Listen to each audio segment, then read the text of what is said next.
ከደሃ ህዝብ ጉረሮ ነጥቆ የሀገርን ካዝና አራቁቶ በአውሮፓና በአሜሪካ ባንኮች በሚሊዮን የሚቆጠሩ ዶላሮችን ያከማቸ ማታ አልጋው ላይ ጋደም ሲል የገዛ ህሊናው ሞት እየፈረደበት የሚንገላታ በስጋትና በፍርሃት ላብ እየዘፈቀው እንቅልፍ የሚያጣ ሰው ቱጃር ነው ቢባሉ ያምኑ ይሆን?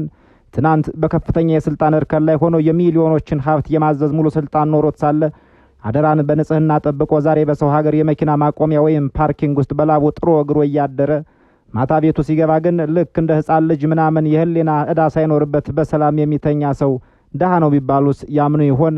እስኪ አእምሯችን ትንሽ እንሞግተው። በአንድ ወቅት የሀገር መሪ የነበር ግዙፍ የሚኒስቴር መስሪያ ቤትን የመራ ከዓለም ታላላቅ መሪዎች ጋር በእኩል ወንበር ተቀምጦ የሀገርን ፖሊሲ ሲሞግት የነበረ ሰው ዛሬ በአንዲት የአሜሪካ ከተማ ፀሐይና ብርድ እየተፈራረቁበት የመኪና ማቆሚያ ትኬት ሲቆርጥ ብታዩት ምን ይሰማችኋል? ወዲያውኑ ወደ አእምሯችሁ የሚመጣው ሀሳብ ምንድን ነው? እንዴት አሳዛኝ ውድቀት ነው ብላችሁ ታዝናላችሁ?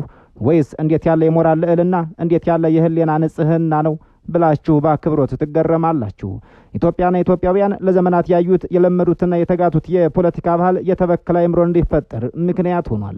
ስልጣን ማለት የሀገርን አንጡራ ሀብት መዝረፊያ ቁልፍ፣ የህዝብን መሬት መቸርቸሪያ ማህተም በሆነባት ሀገር ውስጥ አንድ ባለስልጣን ከስልጣን ሲወርድ ማረፊያው ሁለት ቦታ ብቻ ነው ብሎ ማመን እየተለመደ ነው። ወይ እስር ቤት መግባት አሊያም ደግሞ በህዝብ ደም በገነባው ሰማይ ጠቀስ ቪላ ውስጥ በዘረፈው ዶላር እየተንደላቀቀ መኖር። ከዚህ ውጪ ባለስልጣን ሆኖ ቆይቶ ሲወርድ በላቡ ለማደረስ ሲጥር ማየት ለኢትዮጵያውያን እጅግ ባዕድ ነው። አንድ ባለስልጣን ሚሊዮኖችን ሲያሸሽ፣ የህፃናትን የትምህርት ቤት በጀት ሲዘርፍ፣ እናቶችን ሆስፒታል ገብተው መድኃኒት እንዲያጡ አድርጎ እርሱ ዱባይ ፎቅ ሲገነባ በእርግጥ ያሸነፈ ይመስለዋልን? በእርግጥስ ያ ዘረፋ ደስታን ያመጣለታልን? የስነ ልቦና ጠበብትና የታሪክ ተመራማሪዎች እንደሚሉት ከሆነ ከተሰረቀ ገንዘብ ጋር አብሮ የሚመጣ አንድ የማይታይ እርግማን አለ። እርሱም የዘላለም የህሊና እስረኛ መሆን ነው። የተዘረፈ ገንዘብ ውድ አልጋ ሊገዛ ይችላል፣ ግን መቼም ቢሆን ጣፋጭ እንቅልፍን ሊገዛ አይችልም። ጠባቂና ካሜራ ሊያቆም ይችላል፣ የውስጥ ሰላምን ግን ሊያመጣ አይችልም።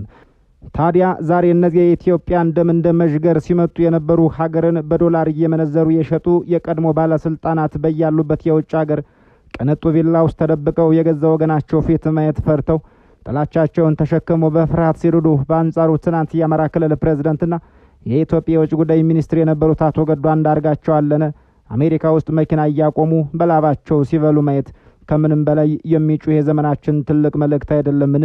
ይህ ክስተት ዝም ብሎ ታይቶ የሚታለፍ ተራ ወሬ አይደለም። ይህ የኢትዮጵያ ፖለቲከኞች የሞራል ኪሳራና የጥቂት ንጹሃን የህሊና ከፍታ ፍጥጫ ነው። ይህ ክብር ያለው የባንክ ሂሳብ ውስጥ ሳይሆን በማይወቀስ ንጹህ ህሊና ውስጥ ነው የሚል ጸጥ ያለ ግን ጆሮ የሚያደነቁር የህይወት ትምህርት ነው። ሰላም የበራፍ ቲቪ ቤተሰቦች፣ ይህ የፖለቲካ ትንታኔ ብቻ አይደለም። ይህ የህይወት የስነ ልቦና የሞራል ልዕልናና የህሊና ንጽህና ተምሳሌት ጭምር ነው። በኢትዮጵያ የፖለቲካ ታሪክ ውስጥ ስልጣን፣ ገንዘብ፣ ክብርና ውርደት እንዴት እንደሚተረጎሙ ፍንትው አድርጎ የሚያሳይ የሰዎችን የልብ በር አንኳኩቶ እንዲያስቡ የሚያደርግ አደገኛ ክስተት ነው። በሀገር አሜሪካ በአንዲት ከተማ ውስጥ በሚገኝ አንድ ተራ መኪና ማቆሚያ ወይም ፓርኪንግ ቦታ ላይ አንድ ሰው፣ አንድ ርዕሰ መስተዳደር፣ አንድ ሚኒስተር፣ አንድ የትልቅ ህዝብ ልጅ አንድ ሰው መኪናዎችን ሲያስተናግድ ቦታ ሲያሳይና ትኬት ሲቆርጥ ይስተዋላል። ይህ ሰው ትናንት በኢትዮጵያ ጠቅላይ ሚኒስትር ጽህፈት ቤት አጠገብ በውጭ ጉዳይ ሚኒስትር ግዙፍ ህንጻ ውስጥ የሀገሪቱን የውጭ ፖሊሲ ሲመራ የነበረ፣ የዓለም መሪዎችን ሲያነጋግር የነበረ የተከበረ ሰው ነው። ይህ ሰው ትናንት ከ30 ሚሊዮኖች በላይ ህዝብ የሚኖርበትን ግዙፍ የአማራ ክልል በፕሬዝዳንትነት ሲመራ የነበረ ሰው ነው። አዎ፣ እኚህ ሰው አቶ ገዱ አንዳርጋቸው አለነ ናቸው።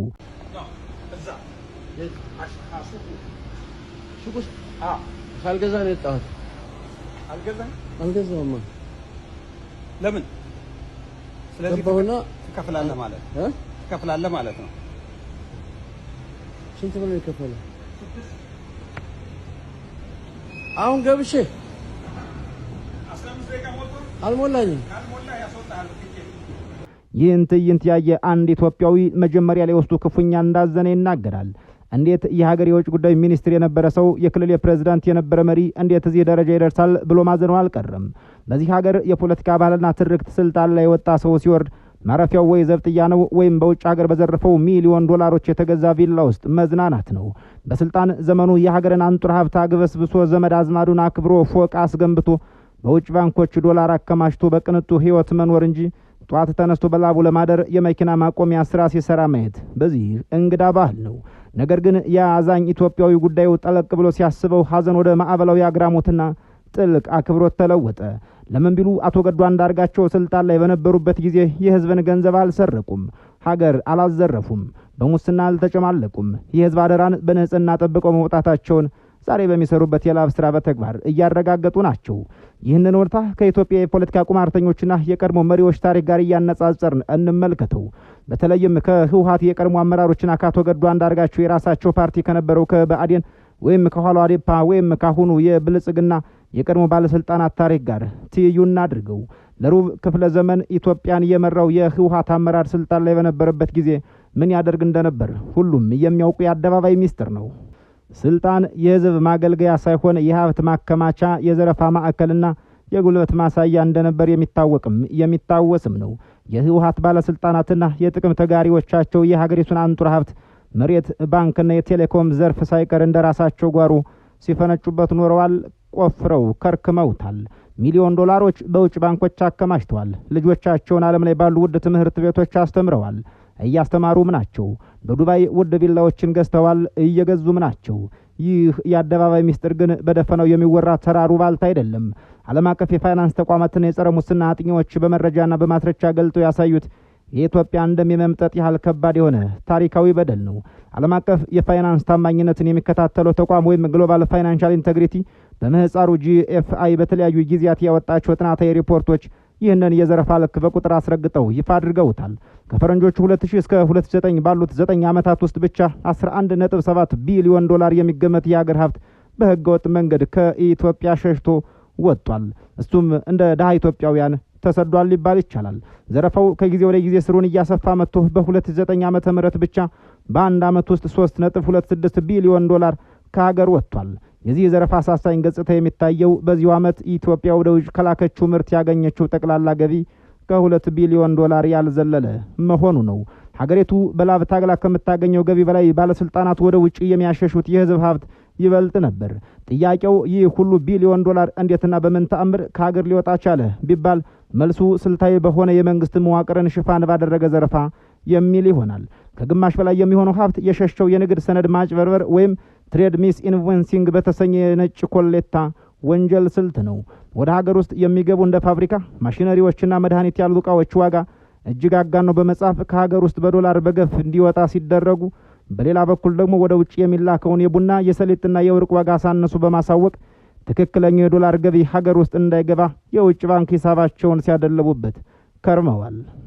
ከዚህም ባሻገር እንደ ሀገር የተገነቡት ሜጋ ፕሮጀክቶች፣ የመንገድ፣ የስኳር ፋብሪካዎችና የቴሌኮም ማስፋፊያዎች የሙስናና የኮሚሽን ማጋበሻዎች ነበሩ።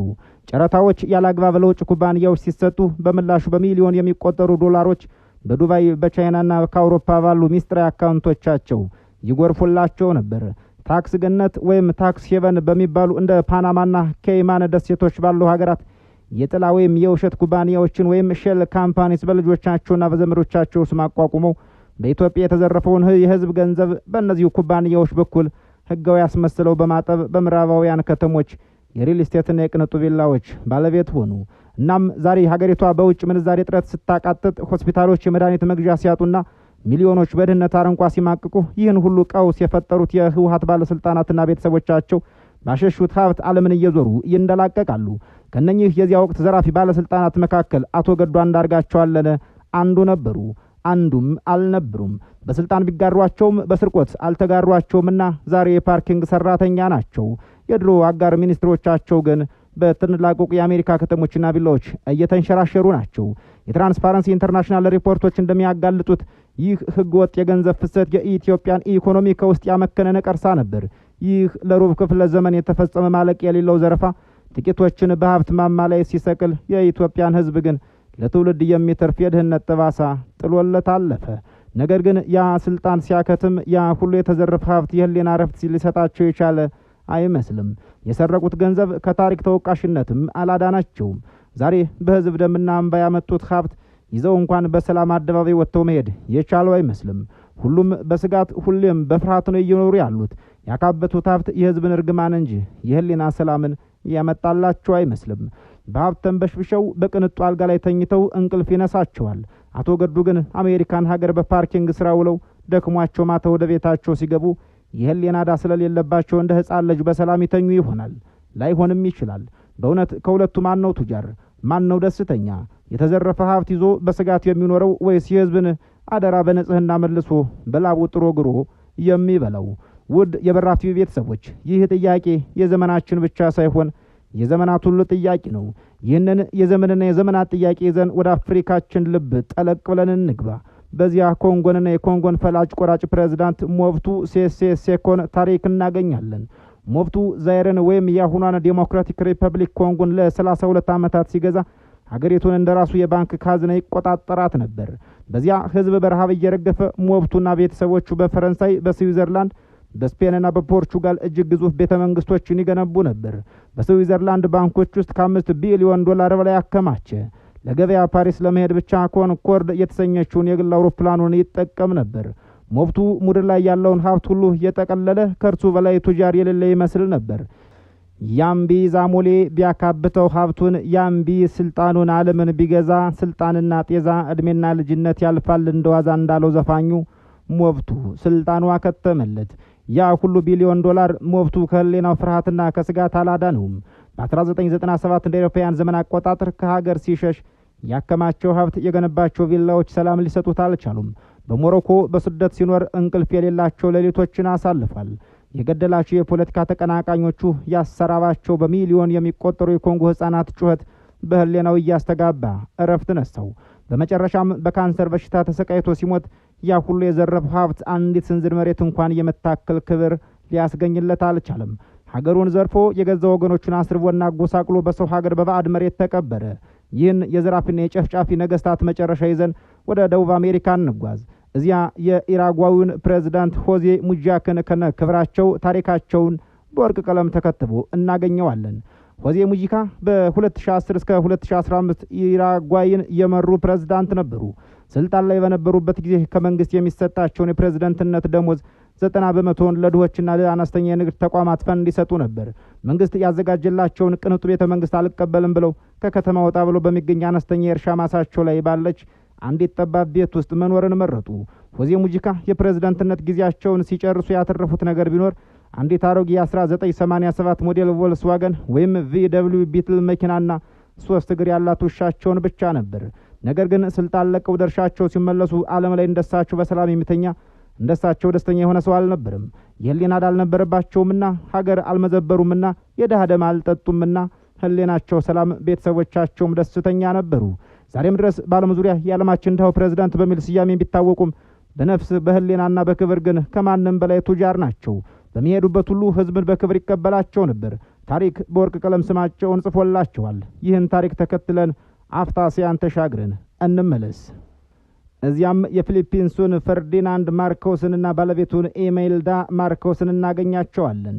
ማርኮስ ፊሊፒንስን በብረት መዳፍ ሲገዛ ከሀገሪቱ አንጡር ሀብት ከ5 እስከ $10 ቢሊዮን እንደዘረፈ ይገመታል። ባለቤቱ ኢሜልዳ ማርኮስ ከ3000 በላይ ጥንድ ጫማዎችን፣ በሺዎች የሚቆጠሩ የዲዛይነር ልብሶችንና እጅግ ውድ የሆኑ ጌጣጌጦችን ከነሽቶዎች አከማችታ ነበር። ስልጣን የዘላለም ሀብት፣ የደስታ ምንጭ መስሏቸው ነበርና ተከተሉት። ነገር ግን በ1986 እንደ አውሮፓ ዘመን አቆጣጠር ህዝባዊ ማዕበል ተነስቶ ከሀገር አባረራቸው። ማርኮስና ቤተሰቡ ወደ አሜሪካ ሀዋይ ደሴት ጥለው ሸሹ። በሀዋይ ደሴት በስደት በቆዩባቸው ዓመታት ማርኮስ በአእምሮ ጭንቀትና በፍርሃት ተቆራመደ። ያ ሁሉ የዘረፈው ወርቅና ዶላር ለአንዲት ደቂቃ እንኳን የህሊና ሰላም ሊገዛለት አልቻለም። ህዝቡ ያወጣለት ስም የፈሰሰው የንጹሐን ደም ረፍት ነሳው። በውርደት በጸጸትና በፍርሃት ተውጦ የፊሊፒንሱ ንጉሥ በሀዋይ ደሴት እንደ አንድ ተራ ደሴቲቱ አሞራ ተንከላሽቶ ሞተ። ያ ሁሉ ያካበቱት ሀብት የህዝብ እርግማን ሆኖ ተተረጎመባቸው። ውድ የበራፍ ቲቪ ቤተሰቦች፣ በተመሳሳይ ታሪክ ላይ ያደረግነውን ጉብኝታችን አጠናቀን ወደ ኢትዮጵያ እንመለስ። የህወሓት ባለስልጣናትና የሄዱበት መንገድ የሞብቱና የማርኮስ መንገድ ነበር። ለሩብ ክፍለ ዘመን የኢትዮጵያን ሀብት ሲመዘብሩ፣ መሬት ሲቀራመቱ፣ ዶላር በጆንያ ሲያሸሹ የድሃውን ባየትም የሚቀር መስሏቸው ይሆናል። ልጆቻቸውን በውጭ ሀገር ውድ ትምህርት ቤቶች ሲያስተምሩ፣ በምዕራባውያን ከተሞች ቅንጡ ቪላዎችን ሲገነቡና ሲገዙ ህይወትን ያሸነፉ ከሁሉ በላይ ብልጥ የሆኑ መስሏቸው ነበር። ግን አልነበርም።